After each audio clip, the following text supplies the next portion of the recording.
There are times we narrow our minds about certain events in our lives, and we expect God's interventions from specific places and through certain dimensions. However, each time we narrow our minds, we tend to limit the power of God in our lives. We limit our faith. We may be limited as humans, but God is unlimited in His ways. He may choose the least expected means to showcase the greatness of His power. He is able to see things we could not possibly see. We need to look at our situation through the eyes of faith, not of doubt. When all hope is lost, God will make a way. This is why the Bible tells us in Proverbs 3:5-6, "Trust in the Lord with all your heart, and lean not on your own understanding. In all your ways acknowledge Him, and He shall direct your paths." We must not lean on our own understanding because it is not enough. We have a limited view of what can be done, and this will cause us to put limits on God. But God has no limits. He is an all-seeing, all-knowing, and all-powerful God. Nothing is too hard for Him. Nothing is too out of reach. We need to have faith and stop putting our limitations on God. Sometimes in life, things just don't make sense. We go through things we just don't understand or expect. But thank God for Romans 8:28. And we know that all things work together for good to those who love God, to those who are called according to His purpose. The epitome of trusting God is believing He is who He says He is. If you believe who He says He is in the Bible, you know He is well able to intervene in your situation. In fact, God uses the smallest matters in the world to confound people. He uses the smallest weapons to defeat the mighty so that we can reverence Him. That is the reason the Scripture says in 1 Corinthians 1:27, "But God has chosen the foolish things of the world to put to shame the wise.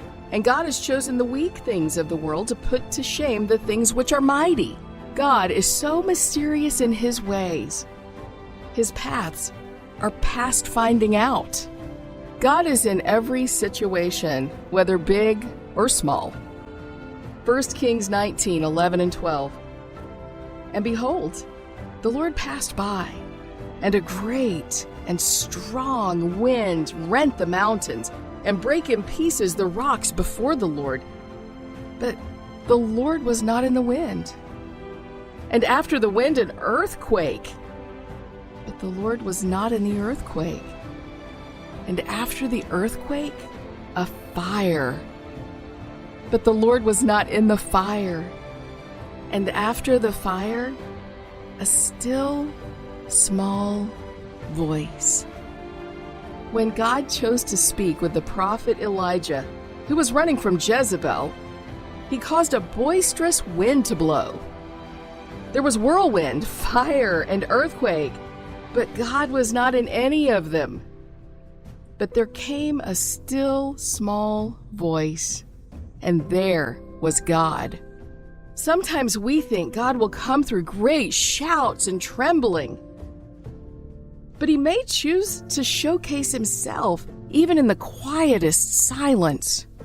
There is no situation that is too small for God to intervene in, and there is no medium through which the power of God cannot flow.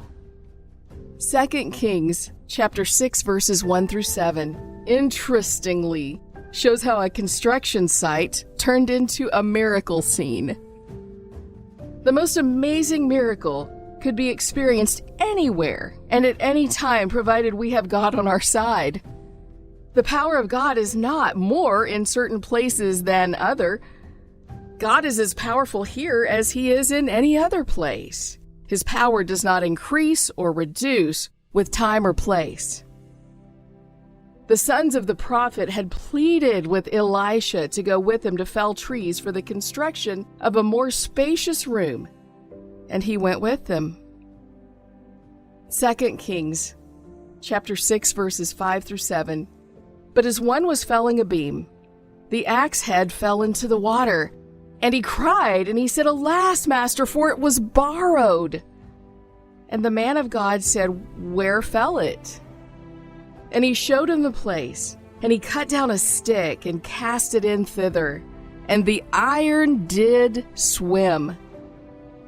Therefore said he, "Take it up to thee." And he put out his hand and took it. As the sons of the prophets were cutting down a tree, the axe head fell into the river Jordan. Unfortunately, they had borrowed it. The axe head sank deep into the river and seemed irrecoverable. But the sons of prophets cried out to Elisha. When you are in a terrible situation, who do you normally run to?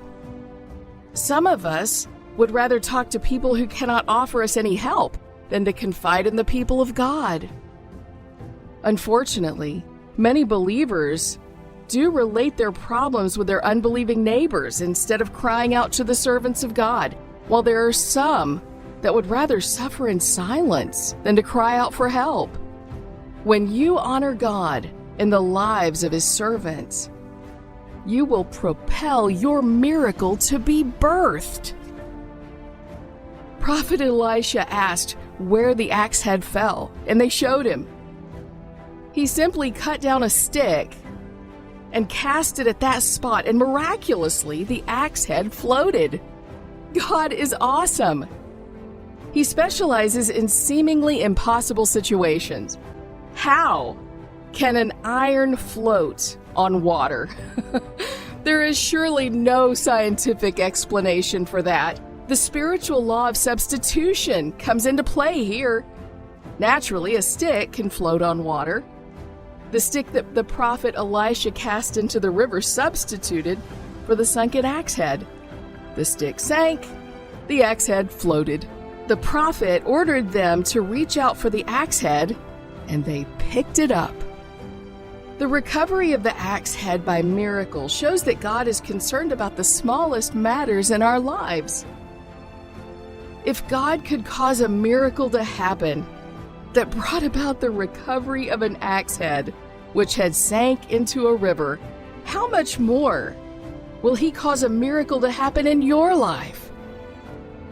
If God is so passionate about an inanimate object, how much more passionate He is about us, who are made in His image and likeness. God cares about everything in our lives. He can go a long way to meet our needs. The miraculous acts of God are fearful. He can use anything to show forth His power and glory. No matter how small a thing is, God can create a miracle out of it, and He can make a weapon of war out of it. Isn't it amazing that when God chose to make a man in His image, He didn't use the most valuable gem in the world. He rather used the dust and clay to fashion man. What an amazing God! When God was to demonstrate His power against the Egyptians, He used ridiculous objects, such as frogs, lice, hail, locusts, darkness. Anything can become a weapon of war in the hands of God when He decides to showcase the excellency of His power. Signs and wonders are commonplace when a person is in the ambience of God. Jesus wanted to feed 5,000 people in Matthew 14:13 through 21, and all He had was 5 loaves and 2 fishes.